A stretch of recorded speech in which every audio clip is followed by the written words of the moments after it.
Learn English through stories i7 PDF. Adapted and modified by Kulwant Singh Sandhu. Contents: Slumdog Millionaire. Juan. Chapter 11. A Love Story. Chapter 11. A Love Story. 16 years of age, Agra. When I arrived in Agra, I wandered through the busy streets until I came to a river. Suddenly, I saw something huge and white, a kind of building I had never seen before. So, I asked a man who was near me what it was. "Don't you know?" he said, shocked. "It's the Taj Mahal." 30 minutes later, I arrived at its gates. There was a sign that said, "Entry. Indians 20 rupees, foreigners $20, Mondays closed, Fridays free." I was lucky. It was Friday. I went inside and was amazed by the beautiful building and its wonderful gardens. The place was full of tourists of all kinds. I quietly joined a group who were being taken around by a guide. I listened carefully to everything he told them.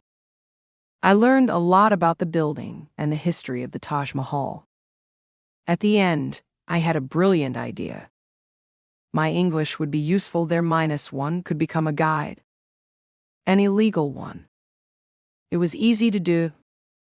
I just quietly waited outside the front gate and chatted to tourists, and then they paid me to take them around and tell them interesting things.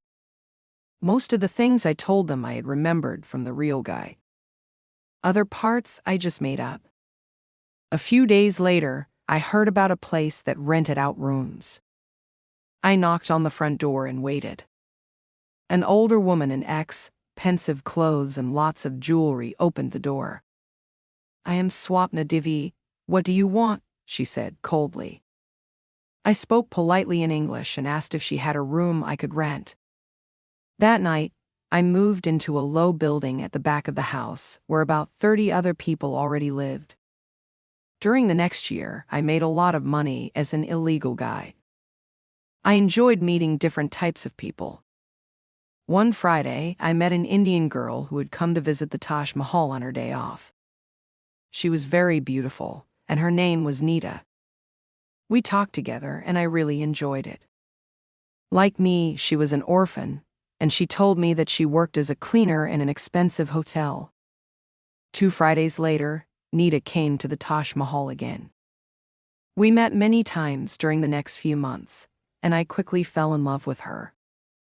Her work at the hotel was very hard, the hours were long, and the hotel manager, Shyam, was a frightening and controlling man. My biggest wish was to marry her and take her away from all that.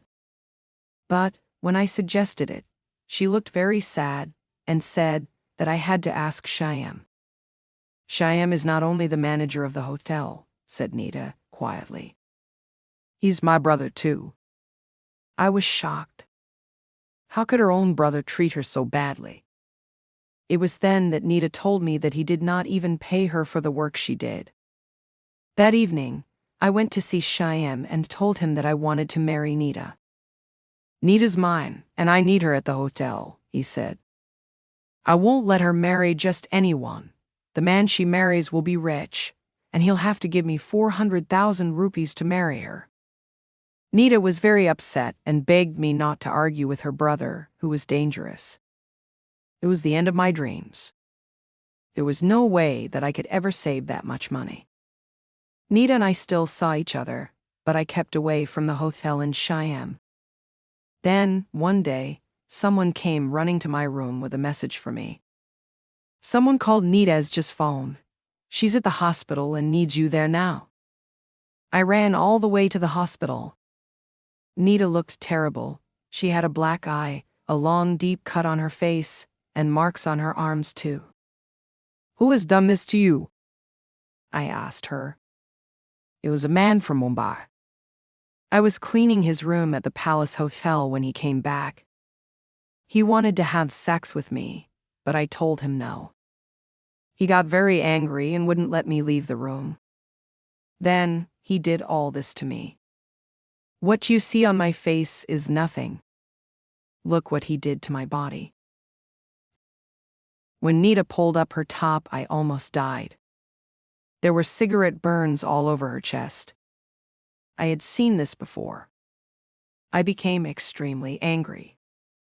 I know who has done this to you. Did he say his name? I will kill him. No, I don't know his name, said Nita. He was tall and... Shyam then came into the room, but he stopped when he saw me. Unless you have brought me 400,000 rupees, you can get lost, get out, and don't come back. I left, but I decided that I must be with Nita and care for her. There was only one way I could think of to get the money. A woman who lived in the room next to mine worked as a cleaner for Swapna Devi. She had once told me where the money that we all gave in rent was kept. 2 nights later, Swapna Devi went out to a dinner party. I secretly went inside the house, broke a lock, and took the money I needed. When I added the notes to the money I already had, it made just over 400,000 rupees. I put the money in an envelope, and I ran to the hospital. As I went into the hospital, a middle-aged man wearing glasses accidentally walked into me, and I dropped the envelope. He stared when he saw what had fallen out of it. I beg you please lend this money to me, he said. My son is 16, and he is very ill. He needs medicine that costs 400,000 rupees, and without it, he will die very soon. I felt very sorry for the man, but I told him that I needed the money to save a friend. As I turned and walked away, I heard the man begin to cry. Shyam was in Nita's room when I got there. Why are you here again? He said angrily. I've got the money you asked for. I've come to take Nita away with me. Nita is not going anywhere. The doctors say it will take her 4 months to get better, and she needs an operation too, so get out, or come back with 600,000 rupees. Enough to pay for the operation as well, but until that day, keep away from her. Then he closed the door in my face. I sat down in the corridor and started to cry with anger. A few moments later, I noticed a newspaper lying on the floor. There was a photo of a man who was smiling and holding up lots of banknotes. Underneath the picture it said, "Welcome to Who Will Win a Billion? The greatest show on TV. Call us or write to us now to see if you will be the lucky winner." The address given said, Prem Studios, Car, Mumbai. An idea suddenly came to me. As I walked through the hospital, I saw the man with glasses again. I held out the envelope to him. Here, take it, I said. It's 400,000 rupees. Go and save your son. The man took the envelope and fell down at my feet. Thank you so much, he cried. He took out his business card and gave it to me, saying, Here, I'll pay you back one day when I can. When I went outside the hospital, a police car was there, and out stepped Swapna Devi's cleaner. That's him, she said. He's the one who has stolen Madam's money. I spoke to the policeman in perfect English and told him I had no idea what she meant. The policeman looked in all my pockets and found nothing. They also searched my room, and still they found nothing. The truth was that I had nothing. That's awful, Smita says, and holds my hand as I cry. I haven't heard anything about Nita for the last 4 months, I tell her. I'm sure you will see her again, says Smita gently. Now, let's watch the recording. There are only 2 more questions left. Prem Kumar turns and speaks to the camera. So, question 11, for 100 million rupees, in which play by William Shakespeare, do we find a character called Costard? Is it A. King Lear, B. The Merchant of Venice, C. Love's Labor Lost, or D. Othello? I stare at Prem Kumar as the drums begin to sound. Do you have any idea of the answer? Prem Kumar asks. No. But then I remember the 2 special chances I have. I cannot think of anyone who might know the answer to this question. I decide to use the half and half chance, and then use my lucky coin to make the final decision between the two answers that will be left. I reach into my pocket to check that the coin is there, but my hand touches something in the same pocket. I pull out a business card that says, Atul Chatterjee, English teacher, St. John's School, Agra. It also has a phone number. At first, I do not understand, and then I remember. I use call a friend please, I say. Prem Kumar looks surprised. I want to call this person, I tell him, and I hold up the business card. Prem Kumar passes me a phone. You have 2 minutes to call one person, and you can ask them anything you like. I take the phone and call the number on the card. The phone rings and rings, but no one answers. Half a minute passes. The audience is completely silent, and everyone is watching me. Just when I am about to give up, someone picks up. Hello, is that M.R. Chatterjee? I say. Speaking. M.R. Chatterjee, I'm the person who helped you and your son at the hospital in Agra. Do you remember? Oh my God, he says. I've been trying to find you for the last 4 months. You saved my son's life. You? I cut him short.